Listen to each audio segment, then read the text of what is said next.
Hey, what's going on, guys? CJ here, and today I got you a Starry Night deck profile. Um, Honestly, there are some things you could take out and change, which I'll explain and get to. But other than that, this deck is actually really good. Uh, my opinion, it's pretty consistent, especially because you're running 3 Rael and 3 Bellfire to help you search your spell and trap that you're missing or your monster that you're missing, especially if you have Sky in your hand. Normal summon, search. Say you already have Sky, Rael, and Balefire. You can like normal summon, search. I don't know, Ceremony or something, and then you can go to Babushka or something like that. So yeah, depending on your hand and the situation, you can search either or. Moving on to 3 copies of Starry Night Star Dragon. Really good monster because it's immune from dark monsters. Can't be destroyed by battle by dark monsters. When he's normal or special summon, you get to destroy 1 card on the field, anywhere on the field. And then when it battles a monster, you could banish it to the end phase, and then this monster can attack again. So yeah, really good. So moving on, 3 Estelle, which I bumped it up from 2 to 3 for every Starry Night video I made, because this card is really good. Quick effect, target 1 light monster you control, tribute it, and then special summon in 1 level 7 light dragon monster from your hand. And then you can banish this from your graveyard, target 1 level 7 light dragon monster you control, and it gains 1,000. And then 2 Flamel, same effect, similar.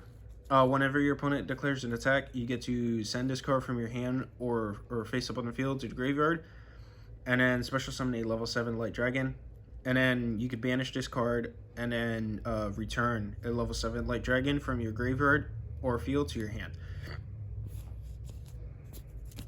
Moving on to the spell and trap cards, I'm running 2 Arrival.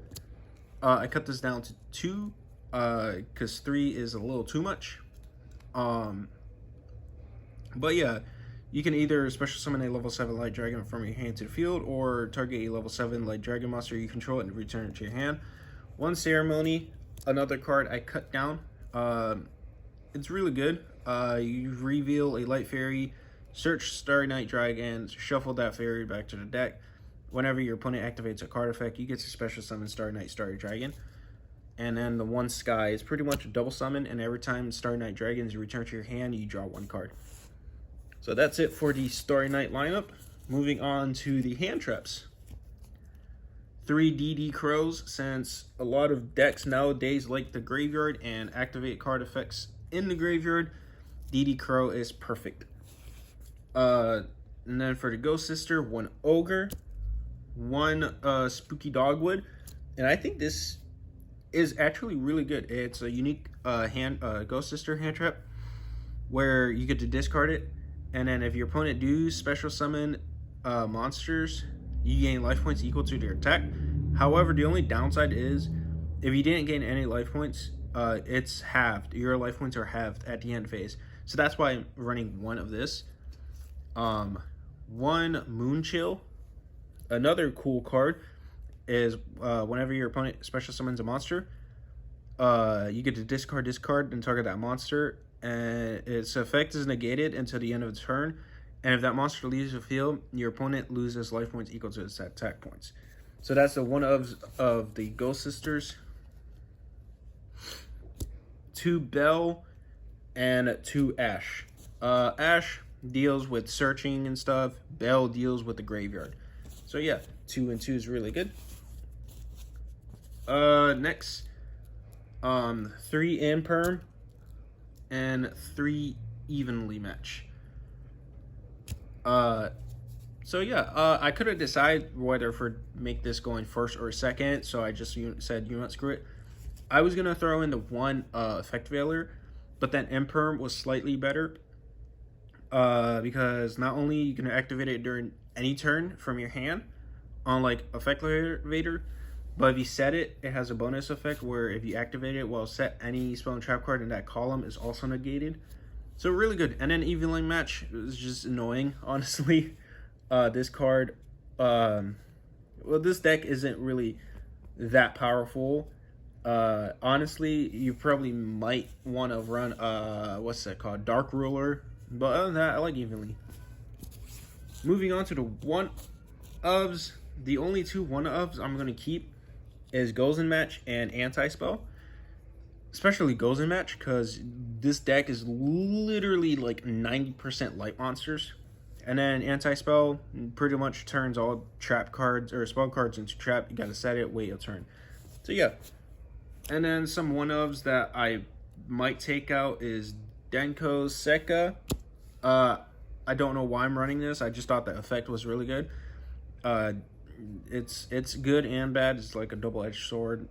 When while you control no set spell or trap, neither player can set spell or trap, nor activate a spell or trap card that are set in the field. One upstart. It's a good draw power, but I don't know. I might cut it. Same thing with the one Monster Reborn and Called by the Grave. Called by the Grave, I might keep actually. Monster Reborn, Upstart, and Denko Sekka, I might cut, but at the moment they're actually decent.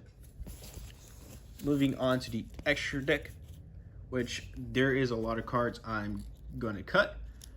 But starting off with the one Relinquish, since you are running DD Crow, you can link summon Relinquish into a zone. This guy points to, if it's a problematic monster that has no protection, just summon it and then just suck it up. One IP to go into the one Apple. These two might get cut, but at the moment I'm keeping these, especially for Appaloosa for the negates.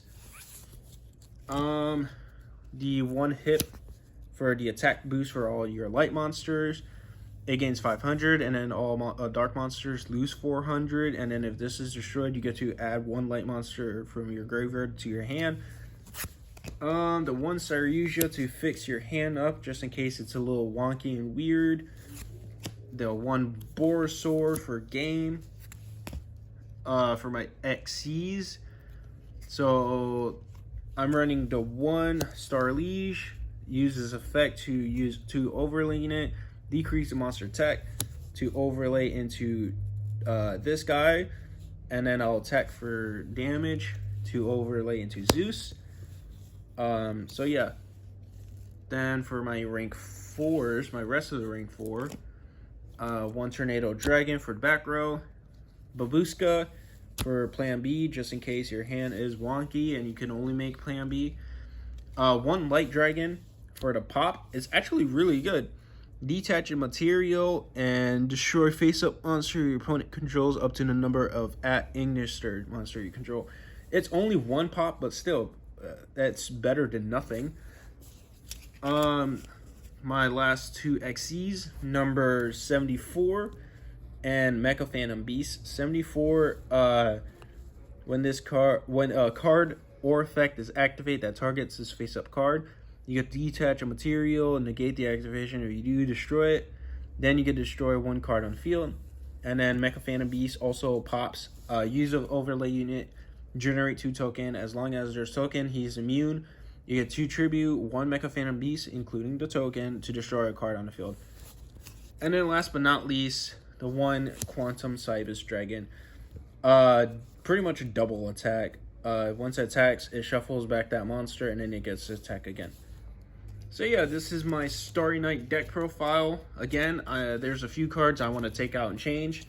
Other than that, I like this deck that I build. It's not bad, but it's not perfect. And yeah, honestly, in my opinion, I feel like Starry Knights are pretty good. Pretty good deck and archetype, especially because it interrupts your opponent by special summoning Starry Night Dragon like a 20 million times to pop cards.